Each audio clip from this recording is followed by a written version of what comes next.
Hello, good morning friends. Education 95 के YouTube channel में आपका स्वागत है। जैसा कि आपको पता होगा, हम मुगल सत्ता के बारे में अध्ययन कर रहे हैं और उसके तहत हमने बाबर, हुमायूं, शेरशाह सूरी, अकबर को अच्छी तरीके से कवर कर चुके हैं। और उसी कड़ी में आज जो हमारा विषय होने वाला है वो है जहांगीर। तो चलिए इस जहांगीर की खास पेशकश की शुरुआत करते हैं। आप देख रहे होंगे कुछ ही लाल पीला हरा हो गया है। एक्चुअली हुआ ये था कि मैं पढ़ाना स्टार्ट कर दिया था और मैंने देखा वीडियो तो पॉज है। देन फाइनली मैंने उसको रोका और फिर वीडियो बनाना स्टार्ट किया। तो चलिए इस खास विषय की शुरुआत करते हैं। जहांगीर का जो टाइम पीरियड था मेरे दोस्तों, वो था 1605 से लेकर 1627 तक। अब अगर इनके जन्म की बात की जाए तो जन्म इनका हुआ था 30 अगस्त 1569 को। और इनके माता का जो नाम था वो था हरखाबाई और पिता के नाम से तो आप अच्छे तरीके से रूबरू होंगे, नाम था अकबर। अगर इनके विवाह की बात की जाए तो इनका पहला विवाह जो था, इन्होंने अपने जीवन काल में कुल 3 विवाह करे। जो इनका पहला विवाह था वो था आमेर के राजा भारमेल के पुत्र भगवान दास। आमेर के राजा भारमेल के पुत्र भगवान दास की बिटिया थी, नाम था मानबाई। ठीक है। अब इस मानबाई से इन्होंने विवाह कर लिया और विवाह करने के बाद इनको एक पुत्र पैदा हुआ मानबाई से, उसका नाम था खुसरो। और ये वही खुसरो है दोस्तों जो आगे चल के खुसुर खुसुर करने वाले हैं। ठीक। अब जो इनका दूसरा विवाह था वो था मारवाड़ के राजा उदय सिंह। मारवाड़ के राजा उदय सिंह की पुत्री थी जगत गोसाई, उपाधि थी इनकी जोधाबाई। इनसे इन्होंने विवाह कर लिया, दूसरा विवाह। और दूसरा विवाह करने के बाद इनसे एक और पुत्र पैदा हुआ, नाम था खुर्रम। और उन्होंने उपाधि ली थी शाहजहां की, जो कि आने वाले टाइम पीरियड में रूल करने वाले हैं। ये उनका हो गया दूसरा विवाह। तीसरा विवाह था इनका नूरजहां। नूरजहां जो थी वो फारस के राजा थे, आमिर की पुत्री, उनसे इनका विवाह हुआ था और इनसे एक बिटिया पैदा हुई, नाम था उनका लाडली बेगम। नाम लाडली बेगम। ठीक। ये हो गई उनकी विवाह की बात।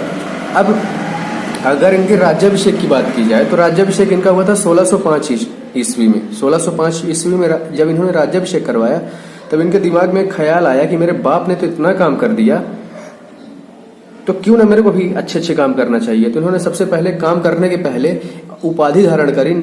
उपाधि का नाम था गाजी। गाजी की उपाधि धारण करी, है ना। ये सवाल आता है कि मुगल सत्ता में गाजी की उपाधि धारण करने वाला शासक कौन सा था? तो कौन था? जहांगीर। ठीक। अब इन्होंने उपाधि धारण कर ली। अब उपाधि धारण करने के बाद क्या करेंगे? काम करेंगे। तो अगर इनके काम की बात की जाए तो इन्होंने आते ही क्या किया? इन्होंने आते ही देखा कि लोग बहुत परेशान हैं, लोग बहुत त्रस्त हैं, बिल्कुल, है ना। तो इन्होंने लोग अपने न्याय की गुहार लगा रहे हैं और कोई इनकी गुहार को सुन नहीं रहा है ना। तो उन्होंने न्याय हेतु, लोगों के न्याय हेतु क्या किया? आगरा किले से लेके यमुना तक 60 घंटी लगवाई, है ना। ये घंटियां क्या करती थी? घंटियां ये थी कि अगर कोई इनको खींचेगा तो ये 60 घंटी आपस में बजने लगती थी, टन टन टन टन करके, है ना। तो अकबर जो जहांगीर था, इसको सुनाई दिया जाता था कि किसी को न्याय चाहिए, है ना। तो इससे लोगों को न्याय मिल पाता था। अब कुछ लोग बोल रहे हैं, कुछ लोग बोलेंगे अरे सर यहाँ 50 घंटी है, यहाँ 60 घंटी। अरे भाई, घंटी तो घंटी ना यार। अब ये याद रखो कि उसके द्वारा क्या काम किए गए सत्ता में आने के बाद ना। घंटी मत याद रखो कि 50 घंटी लगवाई, 70 घंटी लगवाई। ठीक है। और जो उसके द्वारा दूसरा काम किया गया था वो था 12 घोषणाएं, है ना। 12 घोषणाएं जिसे आईने जहांगीरी भी कहते हैं ना। इसको डायरेक्टली आप याद रखेंगे। अब 1605 के बाद 1606 में आते हैं। 1606 जैसे स्टार्ट हुआ तो यहाँ पे खुसरो ने विद्रोह कर दिया, है ना। इसकी माता जी का नाम था क्या? मानबाई। खुसरो का विद्रोह कुछ ऐसा था कि खुसरो ने अपने मामा के साथ मिलके, इनके मामा जी का नाम था मान सिंह, मामा जी के साथ मिलके विद्रोह कर दिया। और विद्रोह थोड़ा बढ़ा और खुसरो को लगा कि अब जहांगीर मेरा बाप मेरे को निपटा देगा। तो वो भागा भागा चला गया कहाँ पे? अर्जुन देव के पास। और अर्जुन देव ने इनको शरण दे दी। अर्जुन देव ने शरण दे दी तो आपको क्या लगने वाला? जहांगीर क्या करेगा? जहांगीर ने खेल कर दिया अर्जुन देव का। जहांगीर का मुंह बिल्कुल लाल, बोला तुमको बताता हूं मैं बेटा अर्जुन देव। अब जहांगीर यहां से निकला और अर्जुन देव जी के यहाँ पहुंचा और अर्जुन देव को कहा कि तुमने राजद्रोह किया है ना। राजद्रोह का इल्जाम लगा दिया किसके ऊपर? अर्जुन देव जी के ऊपर। और अर्जुन देव को राजद्रोह का आरोप लगा के क्या दे दी? फांसी दे दी। ठीक। और जो खुसरो था खुसरो था, खुसरो को जेल में डाल दिया और खुसरो को जेल में डालने के बाद अंधा भी कर दिया। और अंधा जैसे ही हुआ वो, तो खुर्रम रेडी था मारने के लिए, खुर्रम ने उसे मरवा दिया। यहां से खुसरो का खेल खत्म।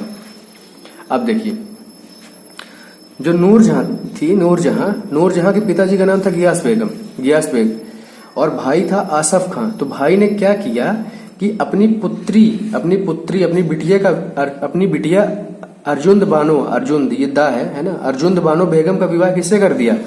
खुर्रम से कर दिया, शाहजहां से करवा दिया। अब देखिए, आपस में ही ये लोग विवाह की रणनीतियां अपना रहे हैं। तो आपको नहीं लगता कि आगे चल के, आगे जो टाइम पीरियड आने वाला है उसमें उत्तराधिकारी के लिए युद्ध होगा? अरे आपस में ये लोग लड़े कटेंगे, है ना।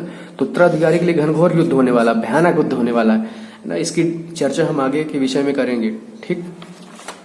अब देखिए, अब होता ये है कि ये सब तो ठीक है, मगर अब जो जहांगीर होता है वो अपने साम्राज्य विस्तार की बात करने लगता है। साम्राज्य विस्तार, है ना, साम्राज्य विस्तार की बात करता है।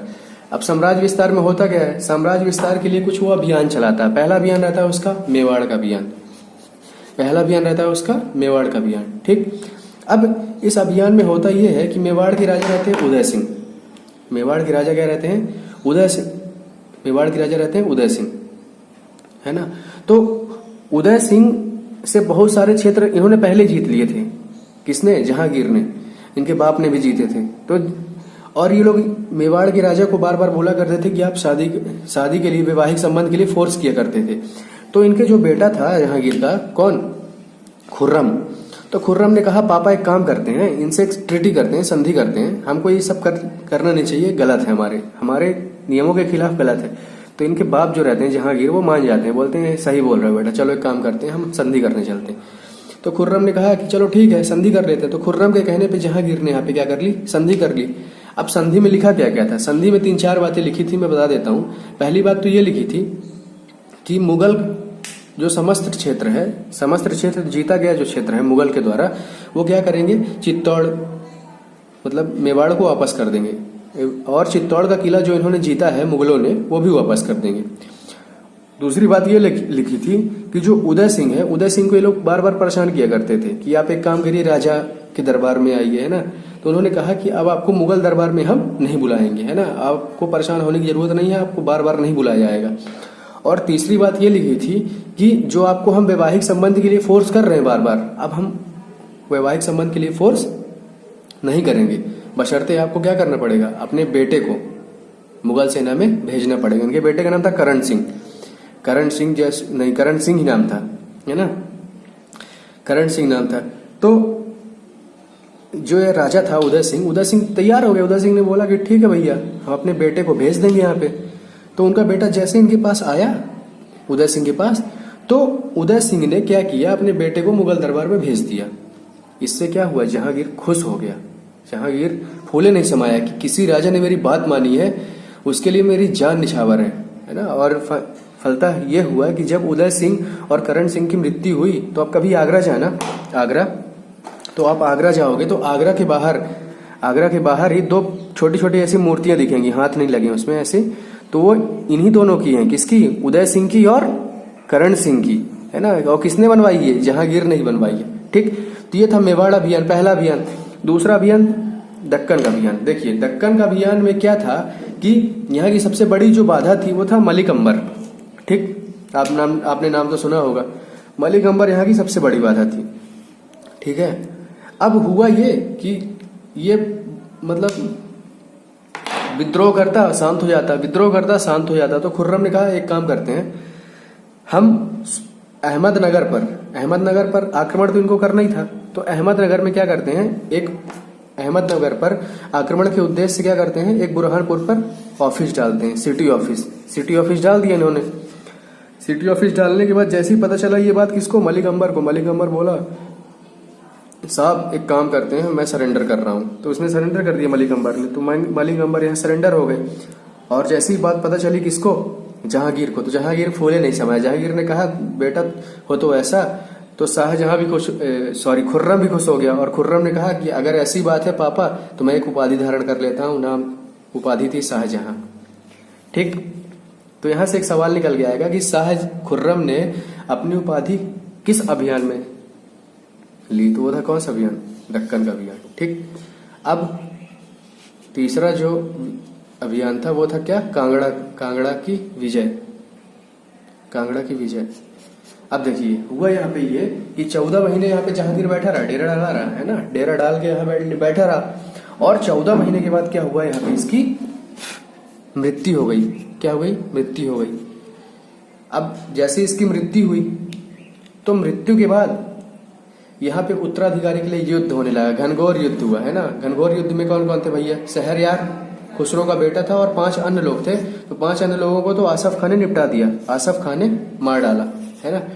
अब आने वाले टाइम पीरियड में, जो आगे वाला टाइम पीरियड है आगे, तो उसमें मैं बताऊंगा कि ये विद्रोह कैसे हुआ, कैसे पनपा, फिर फाइनली हुआ क्या, है ना। जो इनकी किताब है, वो जो इनकी आत्मकथा है तुझके जहांगीरी, ये इन्होंने स्वयं लिखी है, जो कि कौन सी भाषा में लिखी है? फारसी में लिखी है। ठीक, और इनके शासनकाल में, जहांगीर के शासनकाल में एक व्यक्ति आया था जिसका नाम था क्या? Captain Hawkins. अंग्रेजी व्यक्ति आया था ईस्ट इंडिया कंपनी का प्रतिनिधित्व करने के लिए, कैप्टन हॉकिंस। और जैसे ही आया, ये अंग्रेजी व्यक्ति था, इंग्लिश बोलता था खूब। जहांगीर को लगा, अरे साहब क्या इंग्लिश बोलते हो, तुम्हारी इंग्लिश बड़ी प्यारी है, तुमको एक काम करो, तुम इंग्लिश खा की उपाधि ले लो। और ये वही ब्रिटिशर्स हैं जिन्होंने आने वाले टाइम पीरियड में 200 साल तक भारत में राज किया है ना, इंग्लिश खा की उपाधि ले लेके। अब यहाँ पे इंग्लैंड के एक राजा थे, जेम्स प्रथम सर टॉमस रो। इंग्लैंड के राजा जेम्स प्रथम के प्रतिनिधित्व में सर टॉमस रो भी कहाँ पे आया? जहांगीर के दरबार में आया। ठीक, तो ये हुआ यहाँ से जहांगीर का चैप्टर क्लोज। नेक्स्ट वीडियो में हम बात करेंगे शाहजहां की, और शाहजहां को कवर करने के बाद हम छोटे मोटे और टॉपिक रह जाएंगे, औरंगजेब, देन फाइनली हम इनकी प्रशासन के बारे में चर्चा करेंगे, है ना। और इसके बाद ये मुगल डेंसिटी पूरी तरीके से कवर हो जाएगा। आशा करता हूँ ये वीडियो आपको अच्छी तरीके से समझ में आया होगा। मैक्सिमम लोगों तक शेयर करें और सब्सक्राइब करें। Thank you so much.